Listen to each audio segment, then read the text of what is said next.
Hello, we meet once again, people.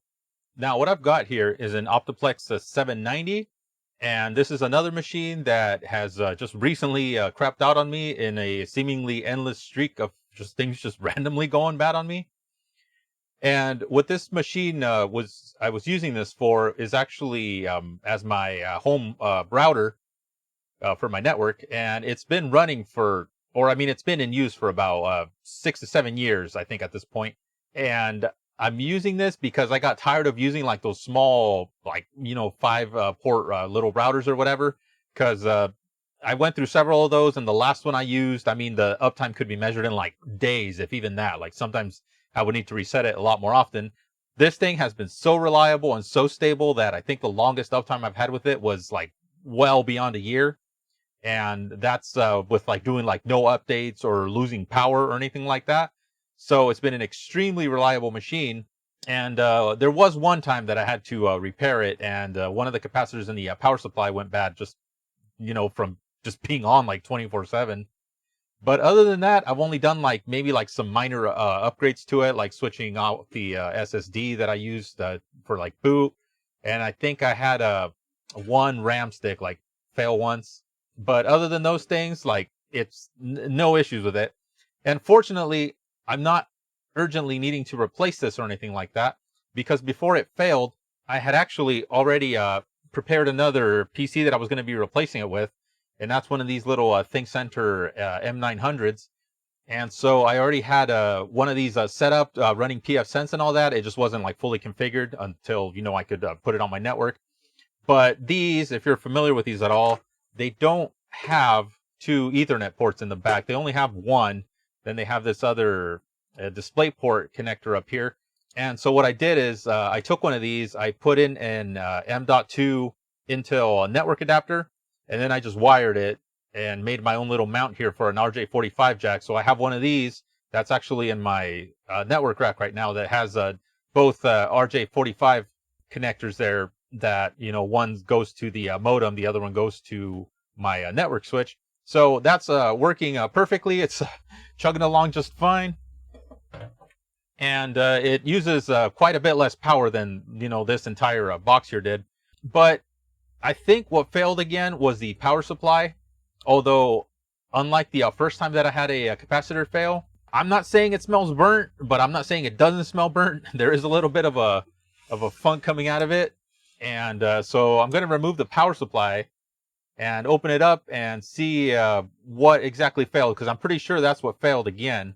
And this is not going to be a repair video, because I just want to investigate it and see what's going on. I'm pretty sure I do not have the parts on hand.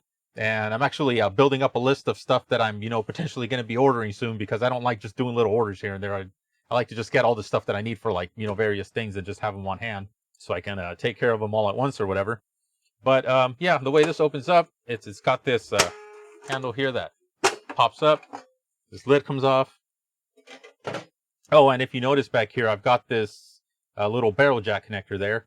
That's because I was also using this to power the modem itself. The modem requires a 12-volt power input. So instead of having like two separate outlets in use, like one for the PC and one for the modem, I just had a single one going into here.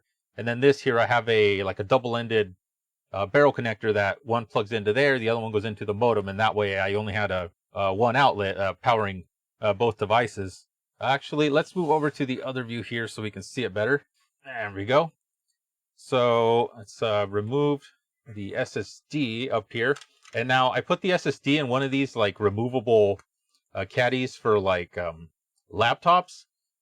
I don't know why they bothered to mold in like this button here. It actually doesn't fit in very well in the front, and as I don't know if you noticed there, it had like a bit of a gap. And the holder itself works just fine, but it just looks a little goofy in the front. But I mean, whatever, no big deal. It just sits in the rack all day long. It's not like anybody's looking at it.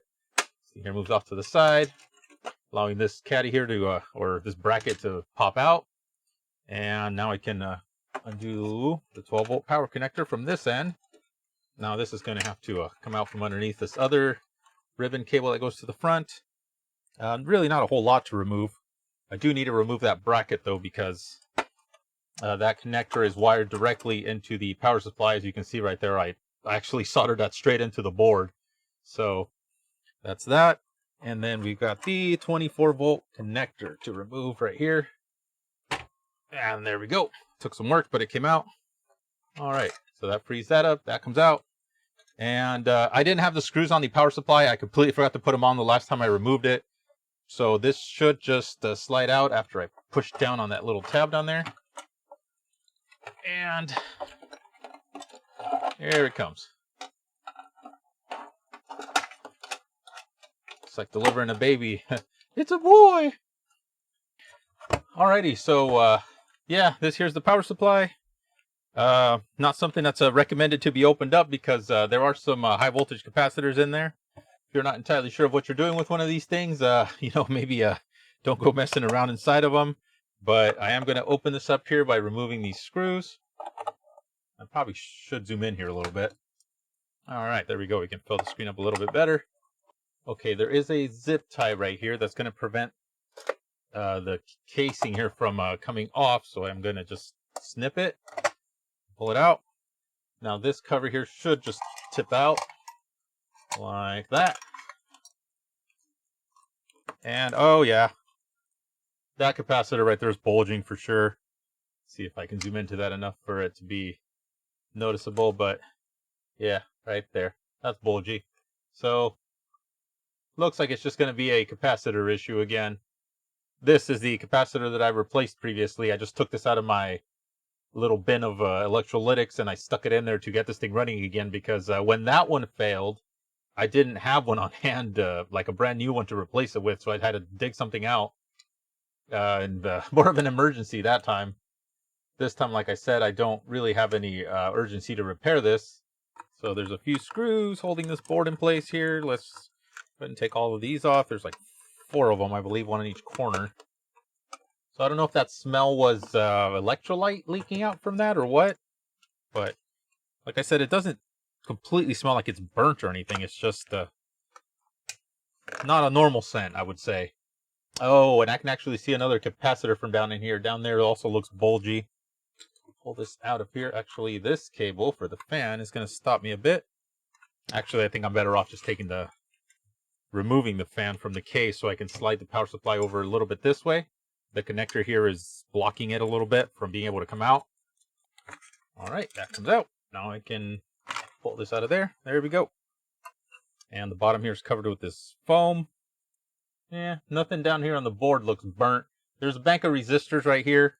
I think these are all for like current measurement. They're all sort of brownish looking, but they're not burnt. That looks totally fine. Yeah, so this capacitor here, it's you can see it's got a bit of a bulge up there. So I'll desolder that, and also there's a capacitor right here. This one right here, these 2 pins. So I'll desolder that, remove that one as well.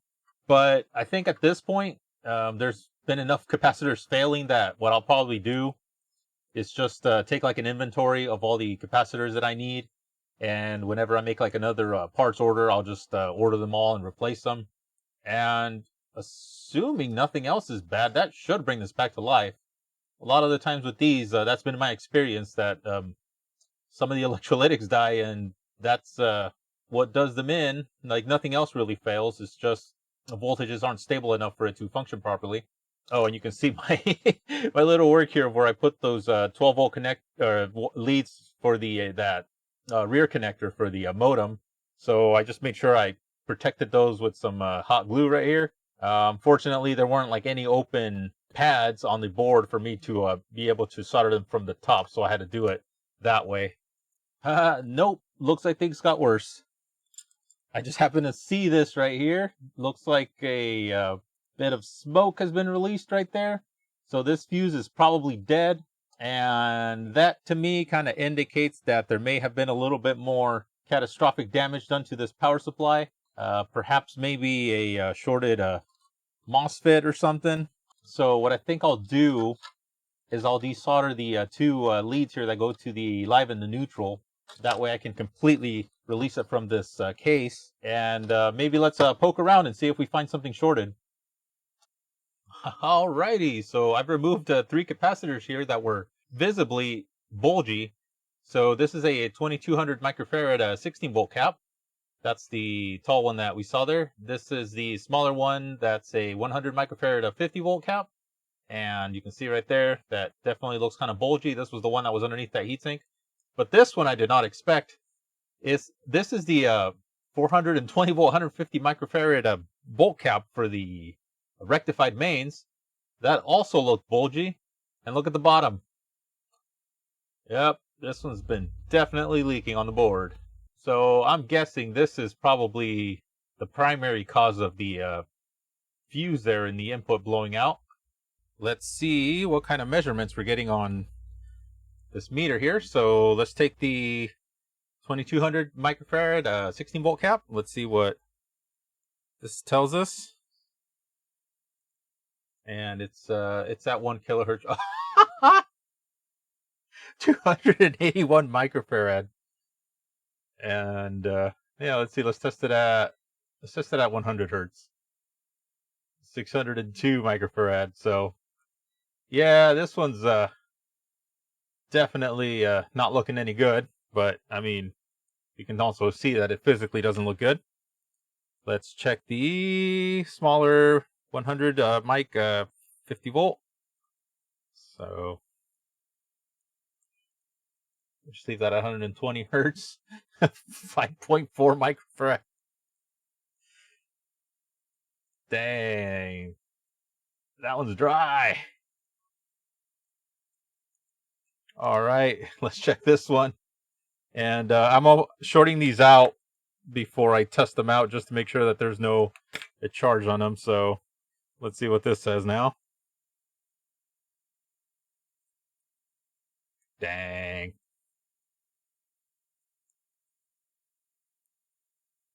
.8 microfarad. All right, let's check a few things on the board here. This is the fuse. Let's see. I'm pretty sure it is open, but let's make sure that this is working first. Yep, there we go. All right, let's check the fuse. That's completely open. There's a FET right here. Let's see. So let's see what we're getting between it. There, 1 meg. So this FET is probably fine. Okay, that's probably going to be normal. Yeah, that's probably going to be like the pull down resistor for the FET there. So that's probably fine. And there's another FET down here. Let's see what that says between the gate and the source. Nothing on that one. What about here? 1.2 meg. That seems like it might have a slightly different arrangement though. So that one, yeah, it also does not read shorted or anything. So I don't know. It might be that the primary problem on this one was that big electrolytic there going bad. We can check this rectifier as well across it and see if there's any short. So we're going to check between the 2 outer pins. So here and here. And that's, yeah, that's pretty high value. So yeah, it doesn't look like there's any permanent shorts. Since I don't really have much to lose here, and these power supplies can be found online relatively inexpensively, I thought we'd try replacing these capacitors with stuff that I have in my little bin of electrolytics. I don't have brand new ones for all of these, with the exception of the 50 volt 100 microfarad one. I do have some brand new ones of those, but this is an 85 degree C rated part, whereas the old one was a 105. But just for the purposes of testing, this should be okay.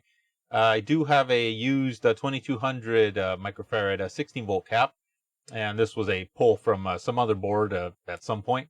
And I also have this 400 volt 100 microfarad capacitor that I can use for the big bulk mains rectified voltage there. So this should work just for testing. And so what I'll do is I'll put these on, and then we'll try to power this up, and I'll plug a tester in here on the 24 pin side, and I'll jump the fuse, but I'm not going to run straight mains into the power supply. I'll actually go through a light bulb just to limit the current a bit, and that way hopefully nothing explodes or anything like that. And if it comes up and it runs, then that's a good sign that just replacing the capacitors with new ones and replacing all of those should have this thing working for an extended period of time again, but I guess we'll find out. Man, and that fuse just absolutely blasted out of there. Look at that damage. So it looks like it came out from the sides right there. That's crazy. Can I open this up and look inside? All right, I think I got it open. There it goes. That's it right there. Dang, look at that. Looks like it grew some tumors. It's not a tumor. This is not exactly the greatest setup and not what I would want to do under most circumstances, but I do need to come up with a better way of having some sort of a current limiting by way of a light bulb, some sort of a test jig that I can just, like hook into or whatever, instead of having to haphazardly kind of like connect things like I just did here. But this should give us an idea of hopefully what sort of condition the rest of this power supply is in. Now, if you notice here, I did solder these two capacitors on this side of the board, and that's just because these are underneath the heatsink here normally, and so they're a little more difficult to get into, and I'm not going to keep these in. Like I said, if this works, then I'll probably just look into ordering all new replacement capacitors. If this light bulb lights up and it just does not go out at all, then that means there's probably something more serious wrong with this power supply. And where the fuse was, you're not going to be able to see it on here probably, but I just soldered in like a very, very thin bit of wire right here between both terminals, and I kind of just looped it around a little bit so it's got a little bit of give there. So that's going to act as a fuse, and hopefully nothing goes catastrophically wrong. I've got a little power supply tester right here that's kind of a little cheap thing, but it works enough to give us some information. So, let's see. Anything that I'm missing here? I think everything should be fine. I've got this bulb sitting here on these helping hands here, so it's not touching the bench. That should do it. Oh yeah, there's a connector here that I removed from the back of the power supply, but that just goes to a little button and an LED. I think that's just for like testing it to make sure that you're able to turn it on. So I don't believe I should need to have that connected at all. And that should be about it. Let me get the plug over here set up so I can quickly plug it in and unplug it if needed. I should probably go put on some safety goggles just in case.